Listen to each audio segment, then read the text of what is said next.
El contenido del siguiente programa es responsabilidad de sus realizadores. Aquí comienza Calentando la Palabra en la UPN.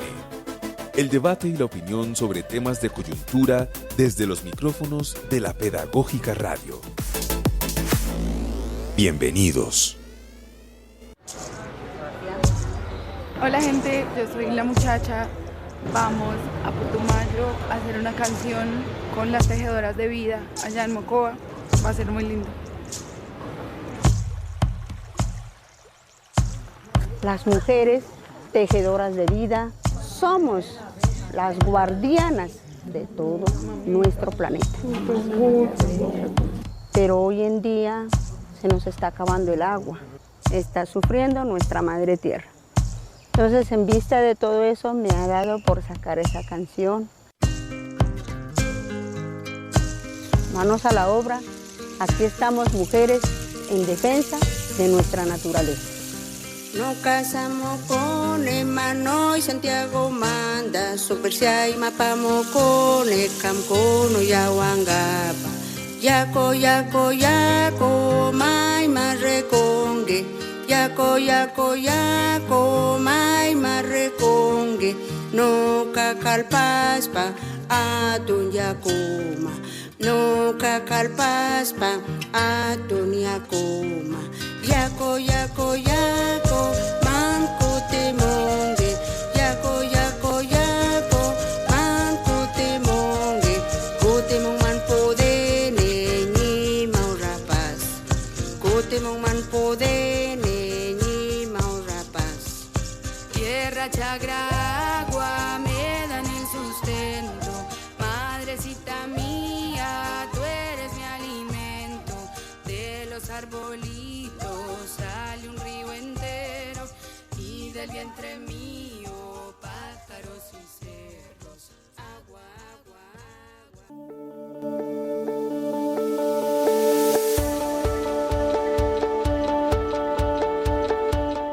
Con esta maravillosa canción arrancamos Calentando la Palabra el día de hoy en un ejercicio de conmemoración del Día Internacional de la Mujer. Saludamos a Yolanda Barrantes en la cabina de la Pedagógica Radio. Profesor Alejandro, muy buenos días, cordial saludo para usted, para nuestras queridas invitadas, para ustedes amables oyentes conectadísimos a esta hora con Calentando la Palabra. Claro que sí, hoy tenemos un programa muy especial y es conmemorar una fecha un poco dolorosa, esa fecha de aquel 1911 donde allá en Estados Unidos, en Nueva York, fue incendiada una fábrica por sus propietarios. Allí perdieron la vida 129 mujeres y 23 hombres. Estas personas luchaban pues por exigir sus derechos, ¿no? Derecho al trabajo digno, derecho a un horario laboral adecuado, derecho o más bien en contra de que menores de edad estuvieran trabajando allí en esa fábrica y también luchaban por los derechos en general de las y los trabajadores. Pues allí este par de dueños de aquella fábrica decidieron como, entre comillas, pegarle un sustico a aquellas mujeres, decidieron encenderla y pues allí perdieron la vida todas estas personas. Y es una conmemoración que año tras año se celebra no solo en Colombia, sino en el mundo. Aquí también nosotras, las mujeres, luchamos por tener mejores derechos cada día y pues igualdad también.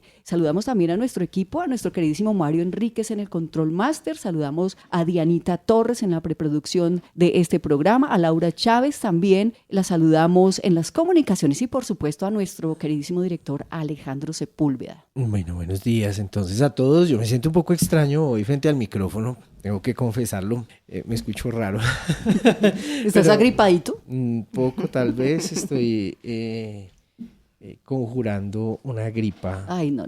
Pero bueno, saludemos a nuestras invitadas en la mañana de hoy. La profesora Marcela Bravo, que hace un programa muy importante acá en la Pedagógica Radio. Ella es licenciada en Biología con maestría en Estudios Sociales de la Universidad Pedagógica Nacional, profesora investigadora del Grupo de Enseñanza de la Biología, Diversidad Cultural.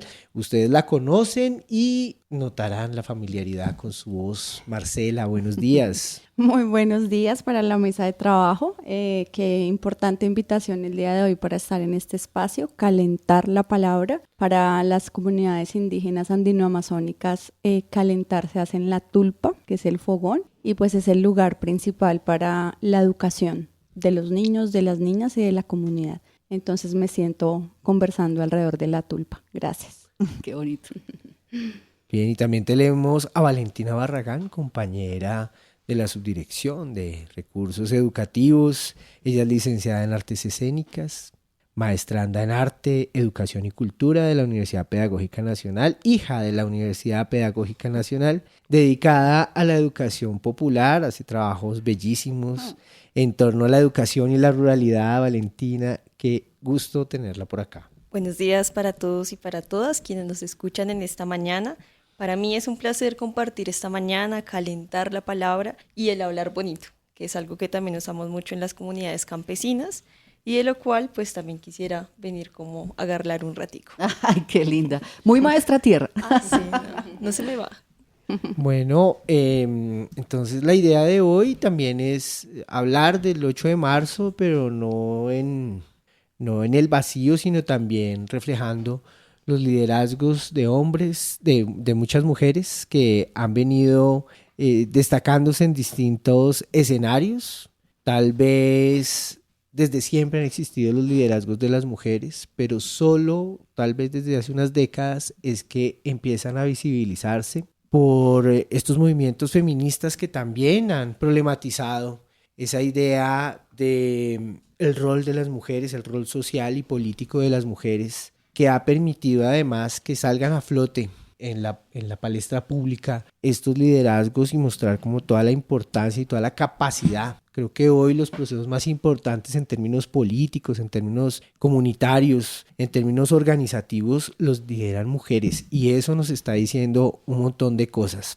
Entonces, para arrancar, quisiéramos destacar entonces la voz de una mujer que hace parte de un colectivo, de una organización de mujeres que se dedicó desde hace 43 años a la búsqueda de personas desaparecidas, a la búsqueda de esos familiares del colectivo 82 que justamente esta semana estaban conmemorando 43 años de impunidad también frente a este caso. Y ese proceso lo han liderado las mujeres, las mamás, las hermanas, las hijas de estas personas.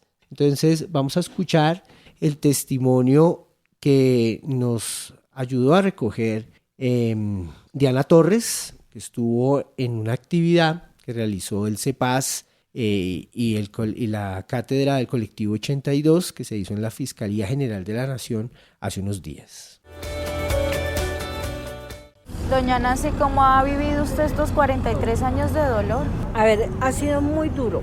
Primero, porque todos los papás, ellos, todos, esas 13 personas vivían con su papá y su mamá. Tenían una familia formada, tenían hermanos mayores y menores, todos, absolutamente todos. Los 4 últimos eran hijos de campesinos de Gachalá. Entonces, el dolor de ver a mi mamá y a mi papá como lloraban, con ese sentimiento tan terrible, eso se me quedó marcado. Y mi mamá duró un mes antes de morirse y me pidió que buscara la verdad y la justicia.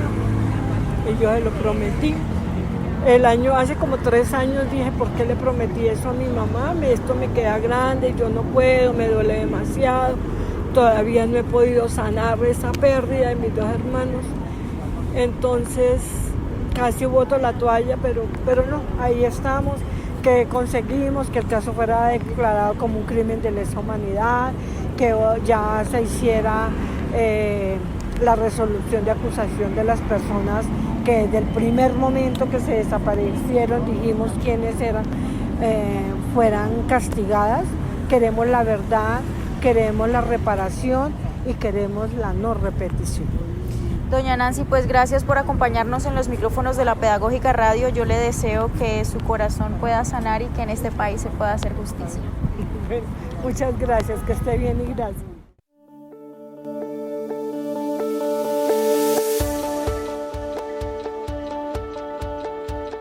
Continuamos aquí en Calentando la Palabra. Acabamos de escuchar ese testimonio de Nancy García Villamizar, una de esas mujeres que en un comienzo sentía que no podía cumplir el deseo de su mamá, pero ya vemos cómo las mujeres desde el fondo del corazón podemos sacar, como dicen por ahí, toda esa garra y luchar e intentar encontrar la verdad, la reparación, aunque, profesora Marcela, reparar es muy difícil, ¿no?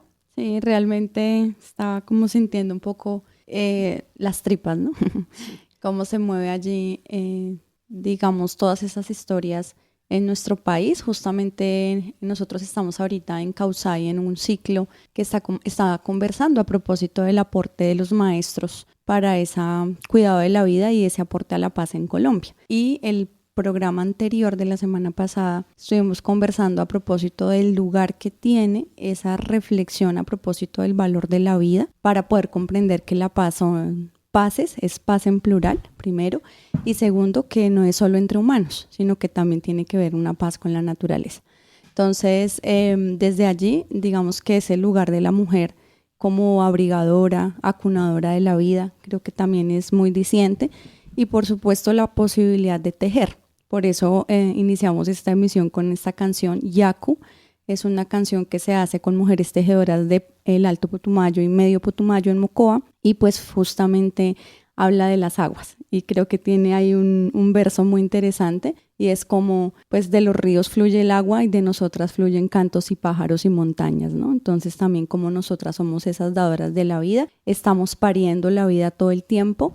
Incluso he escuchado algunas declaraciones de mujeres en la Franja de Gaza donde dicen que entre más hijos nos maten, más hijos vamos a parir. Entonces creo que es una postura política muy fuerte en el sentido también de que en estos tiempos de guerra y de muerte, pues quieren también ponernos en el lugar de la muerte. Y creo que ese no es nuestro lugar. Nuestro lugar es el de las dadoras de la vida, y acompañamos, como decías tú, Alejandro, ahora desde hermanas, mujeres, amigas, comadres, desde las trincheras del cuidado de la vida, como por ejemplo la Pedagógica Radio, acompañamos para que se avive el fuego de la vida en este país. Es maravilloso pensar que justamente en un momento donde la muerte se convierte en una política, en un discurso que está vinculado a las principales apuestas políticas en el mundo, todavía tenemos la esperanza que cultivan las mujeres a partir de sus liderazgos alrededor de esto. Pero también es importante, creo que escuchar el testimonio de Nancy García Villamizar, porque cada vez que yo la escucho hablar a ella, siento esa necesidad también de expresar no solamente el dolor, sino también lo que significa la esperanza de seguir construyendo a pesar de la pérdida.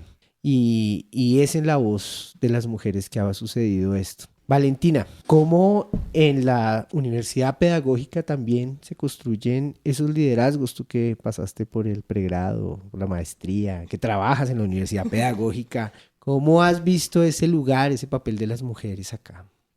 Bueno, pues inicialmente considero que pues una debe situarse siempre como mujer, ¿no? ¿Qué significa también ser mujer en esta sociedad tan patriarcal? ¿Qué significa ser una sujeta? ¿Qué significa habitar la universidad como estudiante? Creo también, soy hija de la educación pública y reconozco que desde allí pues también se nos ha dado el derecho de habitar, de transitar la academia, pero más allá de transitar la academia también de problematizar la academia y los escenarios en los cuales usualmente estamos inmersas las estudiantes. En ese caso pues inicialmente como estudiante en sus tiempos, empecé también a ver esos liderazgos también desde los lugares comunitarios, desde el barrio, desde las comunidades indígenas, campesinas, afro, y desde allí también reconocer esa riqueza que tenemos las mujeres, esa trinchera, ese poder también del cuidado con el otro, con la otra, ¿no? Y desde allí pues también entender ese rol que cumplimos, ese rol que construimos, y escuchando también un poco a Nancy pensaba en que la memoria, ¿sí? En que también las luchas de las mujeres son muy desde el feminismo, ¿no? En este país que busca contra todo viento y marea olvidar, ¿sí? Hacer que el olvido también sea una política, y siento que desde allí pues la memoria no es solo un acto de recordar, bien lo decía también Nancy, sino también esa resistencia que nos impide esa impunidad que se instale como una verdad inamovible. Entonces, desde la universidad creo que también se han dado herramientas que no solo pasan por la academia, sino que también pasa por los lugares en los cuales transitas, en los cuales habitas, y desde allí pues también ampliar esos liderazgos de las mujeres aquí. Lo vemos mucho en los grupos, los diferentes grupos de estudios que se dan, los semilleros, también las propuestas que se llevan a cabo en campo, ¿sí? Como no quedarnos netamente en la ciudad, sino también expandirnos.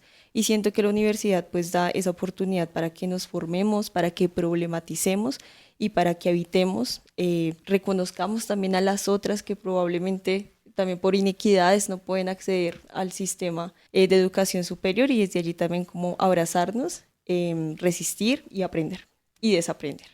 El 8 de marzo justamente reivindica una serie de demandas históricas de las mujeres, muchas de ellas asociadas a la violencia que se ha ejercido, la violencia de género que está dispuesta al orden del día, a la cotidianidad permanente.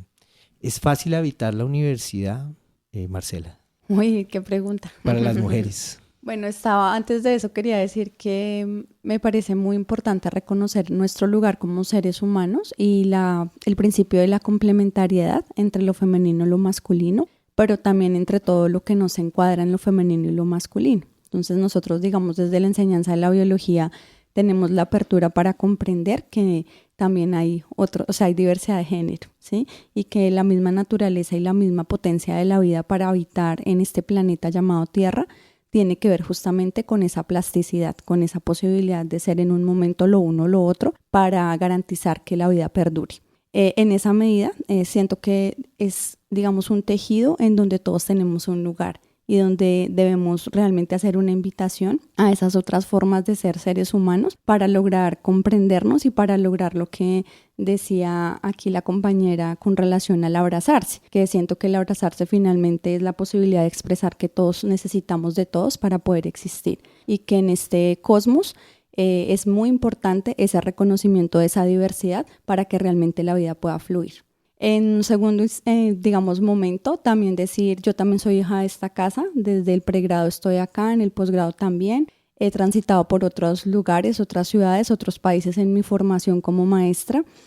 Sin embargo, siento que hay un deterioro en el ambiente universitario que por lo menos a mí me confronta, me da miedo salir tarde. Por ejemplo, cuando tengo clases hasta las 7, 8 de la noche, siento temor y es un temor que antes yo no sentía.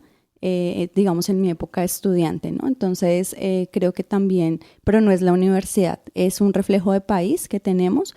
Creo que las acciones de violencia no son solo contra las mujeres, sino son contra la vida misma. Estamos atentando contra la posibilidad de la vida.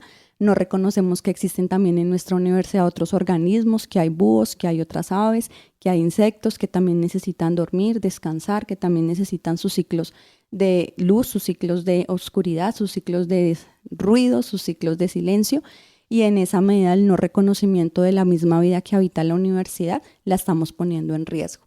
Entonces, a tu pregunta, no solo como mujer, sino como ser vivo, siento que estamos atentando con nuestras propias prácticas dentro de la universidad para que la vida pueda florecer. Qué respuesta, por favor, profesora Marcela. En verdad me siento identificada con muchas de las cosas que dijiste porque también he sentido esos temores que tú manifiestas. De hecho, me fui de Bogotá por esos temores. Ya vivo en una vereda. Imagínate. Sí. Por el miedo a la oscuridad, a transitar, a caminar, ¿no? Nosotras andamos todo el tiempo con esos temores que uno trata de no ponerlo presente, pero la sociedad sí se encarga de ponértelo en la cara, ¿no?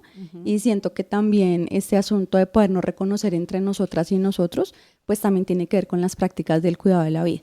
Por eso justamente nosotros desde el semillero propendemos por la formación de maestros que tengan en su horizonte de sentidos esa posibilidad del cuidado de la vida más allá de la higiene y más allá de la Organización Mundial de la Salud. Sí, es una mirada que implica realmente, digamos, unas interrelaciones, una complejidad del ser y entender que pues el conocimiento también tiene una dimensión espiritual, porque eso a veces lo vaciamos de sentido. Y cuando vaciamos de sentido la dimensión espiritual del acto de conocer, pues también estamos de alguna manera negando la posibilidad y la potencia de lo que implica estar aquí entre nosotros y educarnos entre nosotras y nosotros, por supuesto. Desde la experiencia también del trabajo que ustedes desarrollan, sus intereses investigativos, comunitarios, ¿cómo ven ese liderazgo, esa relación con otras mujeres, con otras apuestas sociales en otros contextos, en el caso de las comunidades campesinas, pero también desde los intereses acá de rescatar otros escenarios de la vida? ¿Cómo lo ven, cómo lo transitan, cómo viven esos liderazgos femeninos ustedes en sus cotidianidades investigativas, pero también organizativas y políticas? Bueno, para contextualizar un poco, yo sitúo mi trabajo investigativo, pedagógico, bueno, es amplio, plural realmente, desde Bradamonte en Cibaté, que es una vereda muy lejana, la última vereda que queda en Romeral, que es muy reconocida por los ciclistas. Entonces, reconocerme desde allí, pues ha sido también una lucha constante, ¿no? De entender también esos privilegios y esas brechas que se dan entre la ciudad y la ruralidad, ¿sí? Valga el cliché. Inicialmente, pues, hay una lucha también del campesinado por reconocerse como sujetos políticos, como sujetos de derechos, y desde allí nomás, si es desde una perspectiva tan amplia, se imaginarán ustedes cómo están las mujeres relegadas en esos espacios, ¿no? Desde allí, pues, entendiéndolo desde esa perspectiva histórica que abrazaba el campesinado, y la lucha también de reconocimiento de las mujeres desde allí. Y posteriormente también trabajó la memoria y la historia, también un poco viendo, no sé cómo decirlo, como esa vulnerabilidad también que hay en las mujeres dentro de los espacios de la violencia política, de la violencia estatal que hemos sufrido. Y desde allí pues también reconocer todas esas prácticas también, como lo hablaba la profe, de cuidado, que son unas prácticas que obviamente dentro de los contextos campesinos no están netamente alfabetizadas, pero las mujeres hacen un trabajo potente que no se reconoce, ¿sí? Si no lo reconocemos en la ciudad, mucho menos en el campo. Se arraiga más como a las actividades cotidianas, pero dentro del caminar o dentro de lo que me ha enseñado estos 8 años es ver también dentro de ellas unos liderazgos tremendos, unas formas de cuidar también la vida, de interactuar con la naturaleza, de caminar con el otro y con la otra, que potencian también ese lugar que yo a veces me pregunto qué sería de Bradamonte sin las mujeres. ¿Sí? ¿Qué sería también sin esa mujer campesina que también sostiene la casa, pero sostiene la tierra, que ha cuidado también un montón de generaciones y que ha sido también una mujer muy resiliente ante los escenarios de violencia del conflicto armado, como también allá desde el bipartidismo, ¿no? Entonces entender también un poco esas resistencias y, como decía inicialmente, desaprender. ¿Sí? Yo creo que cada vez que subo allá, desaprendo muchas cosas que normalmente desde la academia veo desde una perspectiva un poco más esquemática, ¿no? Como un poco lo que nos enseñan acá, que no está mal, pero cuando nos ponemos en contexto y cuando dialogamos con otras realidades, creo que el trabajo siempre del maestro, del educador popular, del investigador es desaprender y escuchar. Sí, como siento que también la vereda me ha regalado mucho el don de la escucha, de escuchar a mujeres, de transitar con ellas, y desde ahí reconozco esos liderazgos que, como he dicho, pues están también relegados a un olvido estatal. Entonces creo que desde el trabajo también que se hace en el ámbito investigativo y pedagógico es potenciar esas voces de las mujeres. Lo hemos hecho con el programa de radio, los hemos hecho también trayéndolas a la universidad, porque ellas sienten que probablemente el trabajo que hacemos en campo no es tan potente porque sienten que muchas personas del exterior no las ven, pero cuando llegan acá, ¿no?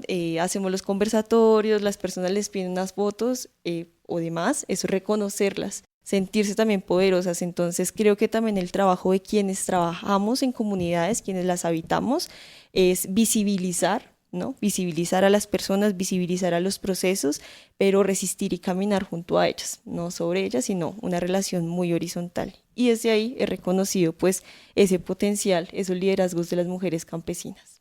Bueno, muy interesante. Yo quiero preguntarles a ambas, a cada una desde su escenario, tipo es Valentina desde el escenario de la mujer campesina, de la profe desde el escenario de las comunidades indígenas, que sé que conoces muchas en todo el país. ¿Cuáles son esas problemáticas de estas mujeres, profesora Marcela? Bueno, justamente estaba también pensando en la canción de Yaku, vuelvo, insisto, con la que iniciamos esta emisión, porque pues una de ellas es la minería, ¿no? Y justamente esa canción se hace en el marco y en el contexto de la unión de unas mujeres indígenas tejedoras, indígenas Inga principalmente, en donde pues ellas se juntan y en esa juntanza están elevando su voz frente a la acechanza del Anglogol Achanti, Iberocobre, que están ahorita en estos momentos en el territorio, pues con una presencia fuerte, en donde están intentando meterse por todos los lados, ¿no? El Putumayo es uno de los departamentos de nuestro país donde más del 90% está concesionado para actividades de minería, tanto exploratorias como ya como tal de explotación. Y pues creo que eso que le hacemos a la madre no lo estamos haciendo a nosotras mismas y a nosotros mismos.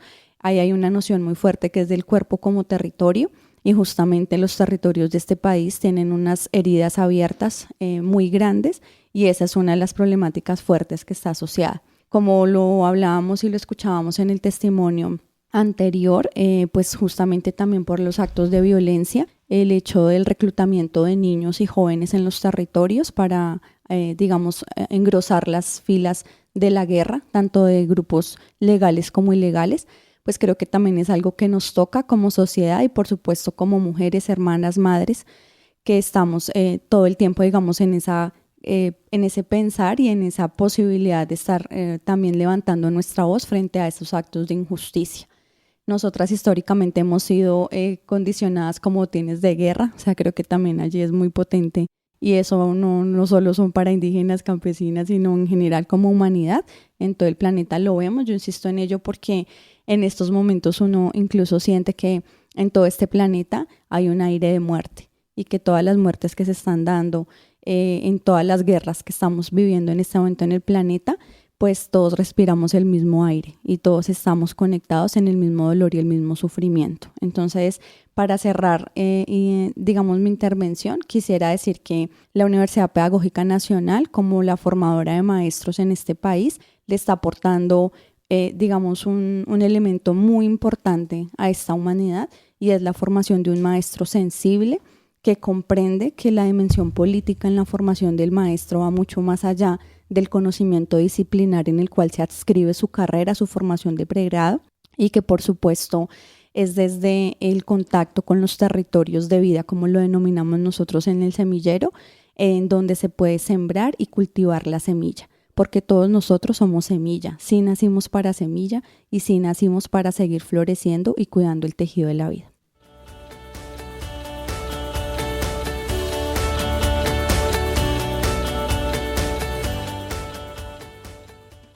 Estás en modo calentando la palabra.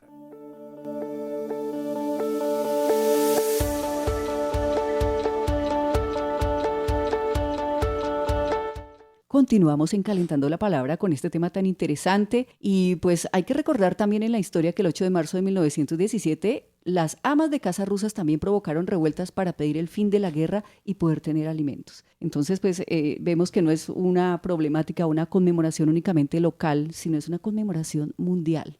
Se vuelve mundial, por supuesto, por acontecimientos que tienen que ver con ese episodio trágico de la historia de las trabajadoras, pero también tiene que ver con unas reivindicaciones que se van ampliando alrededor de otras demandas que van surgiendo alrededor del lugar político, del lugar social de las mujeres. Y justamente yo quería que habláramos un poco de eso. En estos últimos años, a partir de discursos libertarios y demás, va creciendo una retórica alrededor de un desprecio total por los feminismos, por las maneras de organizarse de las mujeres, que incluso en Argentina y bueno, en varios países de América Latina, pero particularmente en Argentina, en el gobierno actual, han venido tomando mucha fuerza. ¿Cómo ven ustedes ese ascenso de unas derechas que remasculinizan la política y que atentan de manera directa frente a discusiones que tal vez ya estaban dadas, como por ejemplo el tema del aborto, el tema del lugar en el trabajo de las mujeres, la posibilidad también de un ascenso desde el lugar político? ¿Cómo ven ustedes que ha venido floreciendo esto? Bueno, pues para mí ha venido como en ascenso una derechización masculina de la política en detrimento justamente de todos los movimientos feministas y de estas reivindicaciones de las mujeres, pero eso también cómo se materializa en la cotidianidad.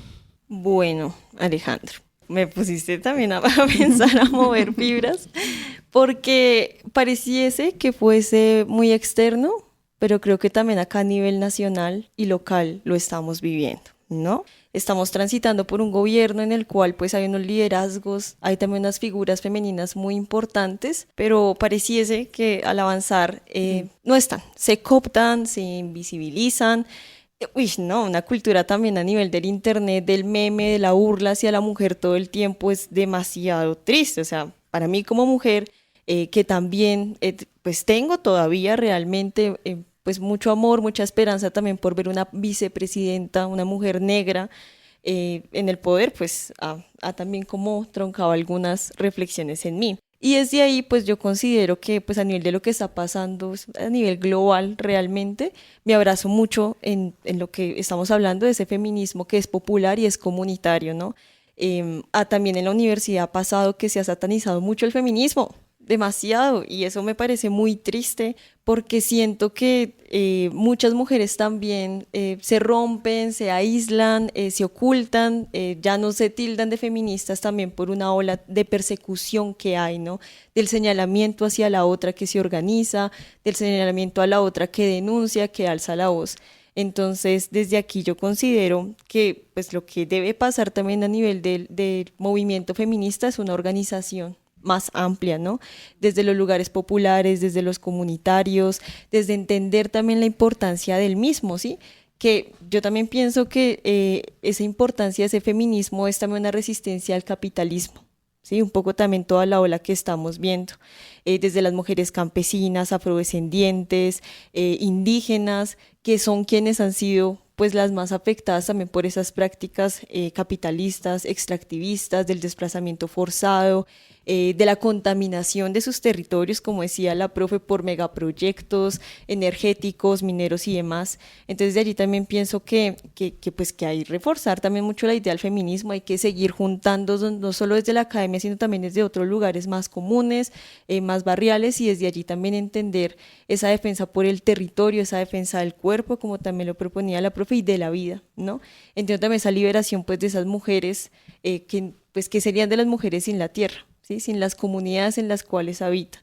Y desde allí pues también reconocer un poco lo que nos ha llevado a toda esta ola global, ese trabajo comunitario, ese trabajo también de la mujer desde la casa, esa construcción de la autonomía, la organización colectiva, la defensa también de esos derechos sexuales y reproductivos, que yo vuelvo a hacer también acá el paralelo, hay una brecha muy grande, y si acá en las ciudades, sí, si acá también en las grandes regiones pues no se da, imagínate también verlo desde una perspectiva un poco más popular, ¿no? Entonces de acá también entender, y esas luchas ahorita deben florecer mucho más por ese acceso a esos derechos reproductivos, esos sexuales, acceder también a los anticonceptivos, a una educación sexual, a un aborto seguro también, y desde allí pues el feminismo creo que también anda sobre estas lógicas de como de resistir ante el capitalismo, de resistir ante estas ideas de personas pues que traen otra percepción de mundo totalmente diferente y que creo que les cuesta mucho ver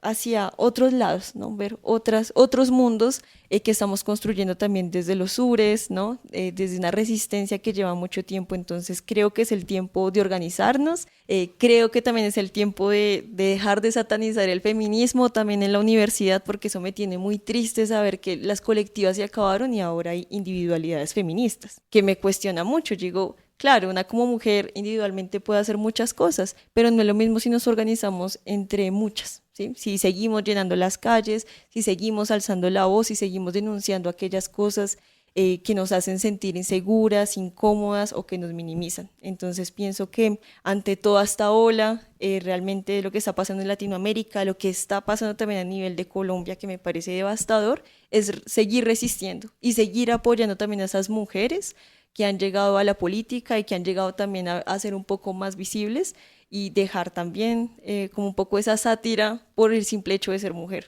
por el simple hecho de ser mujer negra, de ser mujer campesina, de ser mujer indígena, y ya, es así como una perspectiva de resistencia y de organización. Claro, es que ante la falta de denuncia crece la impunidad, ¿no? De acuerdo, claro, sí, si nos quedamos calladas, pues calladas y callados, peor, ¿no? Yo solo voy completamente de acuerdo con lo expuesto aquí en la mesa de trabajo, invitar a la audiencia también a que pues nos sintonicemos en temáticas que tienen que ver con pensarnos incluso, porque no decimos porque decimos la naturaleza y no el naturaleza, ¿sí? O sea, la feminizamos también porque eso es símbolo y es la posibilidad de dominación. Entonces, cuando la convierto en algo femenino es porque está a mi servicio, la instrumentalizo, la mercantilizo y la coloco al servicio de ese macho, esa noción del macho que no necesariamente es un hombre, sino, me hago entender, ¿no? Esa perspectiva de lo masculino preponderante frente a lo femenino. Y justamente en ese tema que tú planteas en términos de lo político y en términos de los modelos económicos y de los modelos de gobierno, siento que también es muy profunda la herida que hay, porque aun cuando en Latinoamérica y en otras partes del mundo se ha avanzado en reconocer a la naturaleza como un sujeto de derechos, pues del dicho al hecho hay mucho trecho. Y seguimos, instrumentalizándola y dañando esa madre que nos da la vida.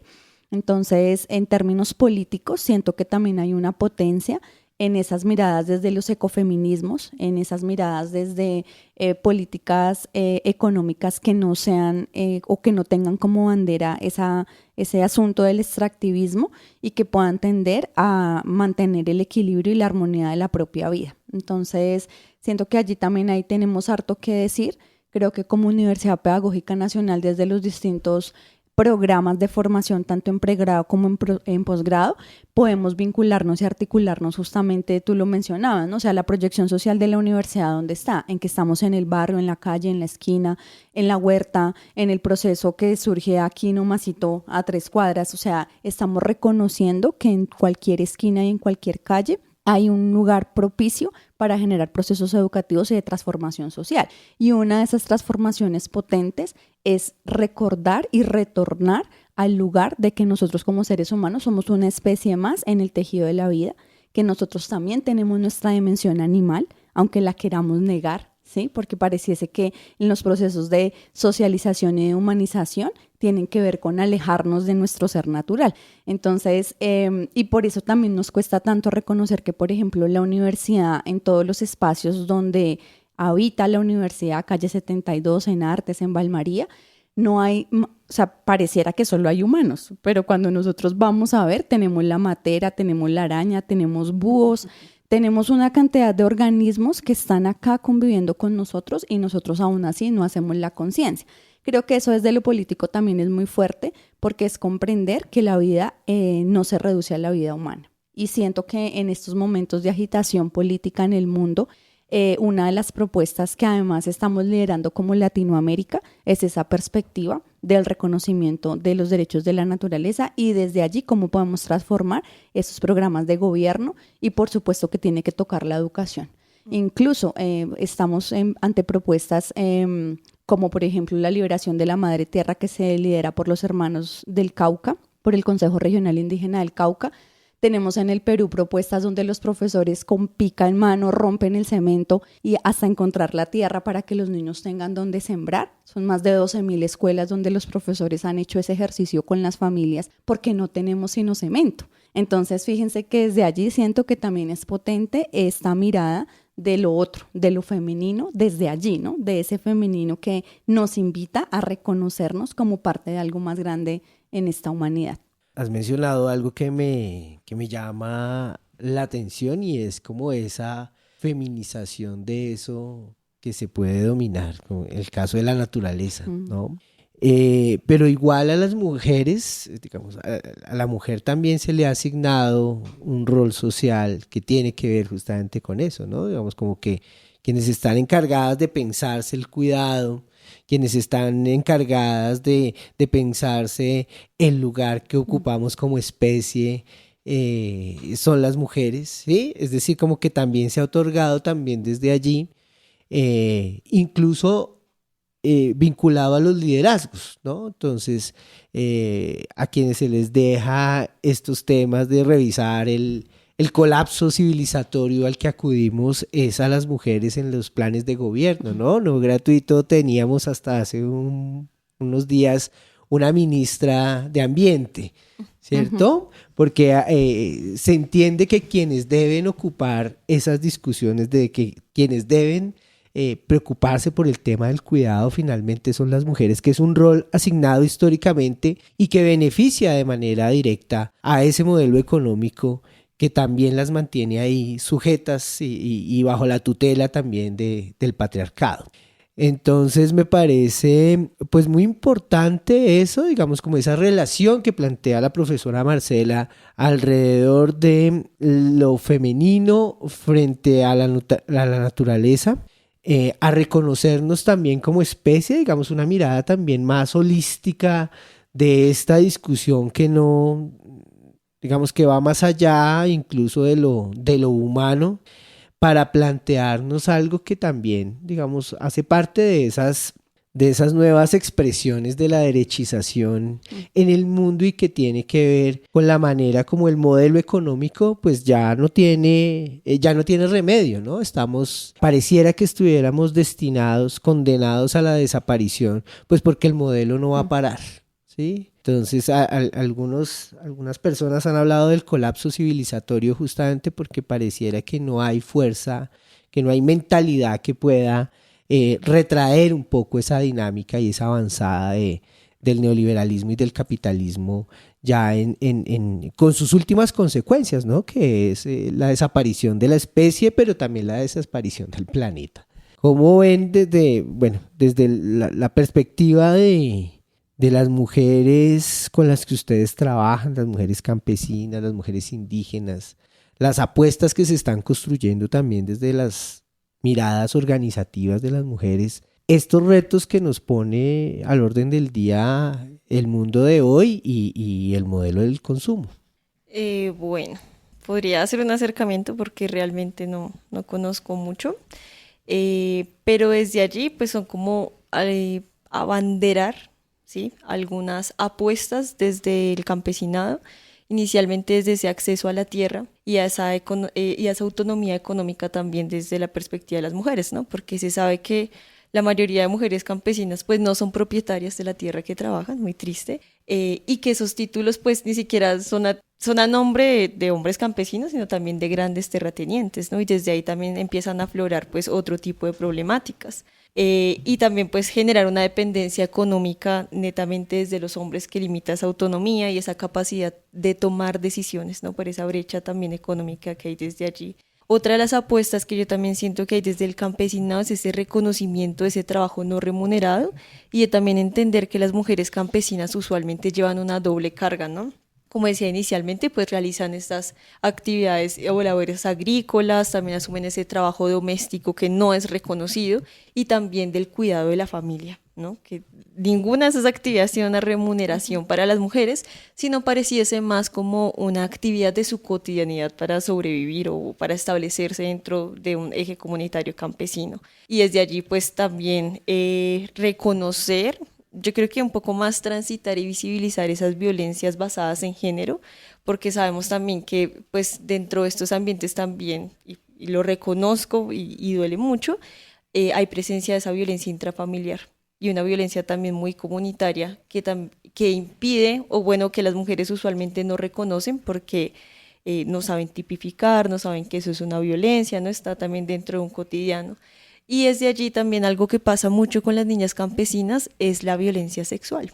La trata también de las niñas en esos territorios que también son controlados pues por grupos armados o por presencia de megaproyectos. En Cibate pasa mucho, hay un megaproyecto, una minería, creo que de hecho acá desde la Pedagógica Radio se hizo un proyecto, un documental también para que lo puedan ver, y desde allí también es visibilizar pues estas apuestas que claro están en defensa del agua, de la montaña, del territorio, pero que también llevan atravesadas pues estas, como digo, estas banderas, estas urgencias también desde las mujeres en los territorios campesinos, también el acceso a la salud y los derechos reproductivos que desde allí no se encuentran, y un poco también ese reconocimiento o ese impacto que han tenido las mujeres en todos los trabajos de la memoria en medio del conflicto armado. Entonces creo que desde allí se visibilizan estas apuestas, son un poco lo que estamos transitando también con ellas, reconociéndonos y entendiendo también que, por ejemplo, dentro de estos espacios campesinos, comunitarios, pues no hay una academia, ¿sí?, que le pueda a una mujer tipificar las violencias, no hay una academia que le pueda decir realmente lo que está bien o lo que está mal. No hablo desde netamente de lo académico, sino no ha llegado o no ha estado esta perspectiva de decir como, oye, lo que está pasando aquí es una violencia de género, oye, lo que está pasando aquí es una violación a un derecho humano. Entonces creo que también nuestro trabajo como maestros y maestras es amplio, ¿cierto? Es también de llevar esos conocimientos que no tanto para ejercer como un poder ahí académico intelectual, sino también para ayudarle a reconocer al otro o a la otra también en estos territorios, pues aquellas cosas que están mal, ¿no? Que realmente están mal y que hay que trabajar. Entonces creo que desde allí lo que hemos generado con las mujeres del territorio son estas banderas, abanderarlas en estas luchas y poder hacer un poco más visible como esto que se exige desde allí. Yo quisiera aportar ahí también para enriquecer el debate en la perspectiva de entendernos como seres complementarios entre lo masculino y lo femenino, como vengo diciendo toda la emisión. Digamos que yo no me ubico necesariamente desde el lugar de lo femenino, sino entendiendo que para que la vida pueda existir, pues debemos estar en ese ejercicio de complementariedad, de relacionalidad y de reciprocidad entre todas estas formas que permiten que la vida, vuelvo, insisto, haga parte del planeta Tierra. Y en este caso, pues que es la única vida que nosotros hemos podido conocer, por lo menos desde nuestra mirada, digamos, de lo que caracterizamos como algo vivo. Como ejemplos de estas perspectivas, encontramos el Movimiento de Liberación de la Madre Tierra liderado por el Consejo Regional Indígena del Cauca, que más o menos desde la década de los 60 han empezado con ese proceso también, porque se entiende que si se libera la Madre Tierra, también nos liberamos nosotros y nosotras mismos. Entonces creo que eso es importante. En este momento tenemos una política nacional de agroecología, y eso también ubica en términos del Estado. Es la primera vez que Colombia y a nivel de Latinoamérica somos de los pocos países que tienen una política nacional de agroecología, y esa perspectiva de la agroecología pues vincula estas miradas que tú estás comentando, la mirada del lugar presente de lo femenino, del cuidado de la semilla, de una semilla libre de transgénicos, de una semilla que se pueda truequear, de una semilla que no necesariamente esté regulada por políticas de mercado. Vuelvo, insisto.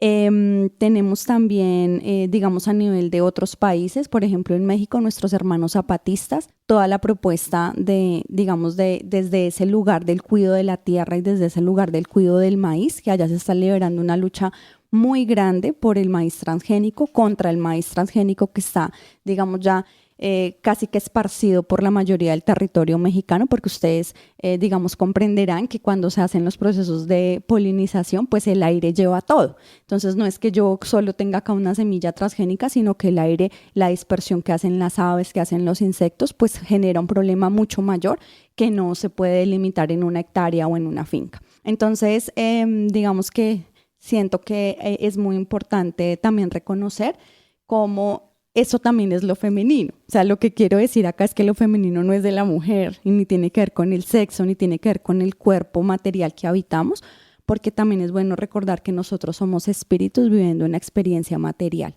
Y entonces para mí, y con esto termino mi intervención, quisiera darle un regalo a nuestra audiencia de más de los regalos que ya hemos dado acá en esta emisión, pero recordar que nosotros somos seres, nosotros somos la vida que florece en esta tierra, no tenemos femenino, masculino, mujer o hombre, somos la vida que está floreciendo. Nosotros somos los pensamientos que vienen de las estrellas y que están protegidos por la luz de las estrellas. Nosotros somos la firmeza de los pasos que sostiene la tierra, y nosotros somos y venimos a ofrecer nuestro corazón para que la vida siga floreciendo. Entonces, gracias por este espacio de calentar la palabra, de abrigar la palabra alrededor de la tulpa, y espero que estas reflexiones también nos conlleven a pensar y a sentir que esta conmemoración tan dolorosa del Día de la Mujer es una conmemoración también de la posibilidad de que todos y todas cuidemos y seamos parte del tejido de la vida, gracias a la mesa de trabajo, gracias a los micrófonos de la Pedagógica Radio que nos permiten seguir haciendo presencia en este planeta. Dios mío, ¿cuánto hemos aprendido hoy, profe? Estamos a puertas de cerrar calentando la palabra en el día de hoy. Quiero agradecer a Marcela, a Valentina por estar en este espacio que es para los maestros, las maestras, los estudiantes. Hay una agenda amplia para la conmemoración del 8 de marzo que en la Universidad Pedagógica se va a hacer hoy, 6 de marzo. Entonces, por favor, revisen en sus redes sociales, en las redes sociales de la Pedagógica Radio. Estamos colocando toda la agenda académica, cultural, política que se va a desarrollar durante estos días en cuanto a la conmemoración del Día de las Mujeres. Quedamos entonces así por el día de hoy. Agradecemos también su escucha permanente de este programa. Por favor, todas las manifestaciones que tengan, todos los comentarios que puedan hacer a este programa, háganlos en nuestras redes, háganos saber cómo se sienten frente a lo que escuchan, frente a lo que está sucediendo en la Pedagógica Radio. Un saludo, Yolanda Barrantes, y un saludo a nuestras invitadas y a todos los que nos escuchan. Bueno, claro que sí, profesor. Agradecemos también el testimonio de Nancy García Villamizar, hermana de 2 de los desaparecidos del caso colectivo 82, de Orlando García Villamizar y Edgar Helmut García Villamizar. También a nuestras invitadas, a Valentina Barragán. Muchas gracias, Valen. Muchas gracias también por abrir estos espacios, por calentar la palabra, compartirla, muy importante. Y creo que lo que me llevo hoy de toda esta conversa, de todo este tejido, es seguirnos expandiendo como profes, seguir habitando, seguir cultivando también semillas de resistencia. Y ya, ¿no? Así como a grandes rasgos. Listo, profe Marcela, así breve. Gracias a toda la audiencia por su escucha. Esperamos seguir calentando la palabra desde los micrófonos de la Pedagógica Radio. Bueno, y nosotros los invitamos a que se queden en la sintonía para escuchar nuestro programa Gabinete de Curiosidades, que sigue ahorita a las 10 de la mañana. Y quédense con las voces y sonidos que enseñan de la Pedagógica Radio. Buen día.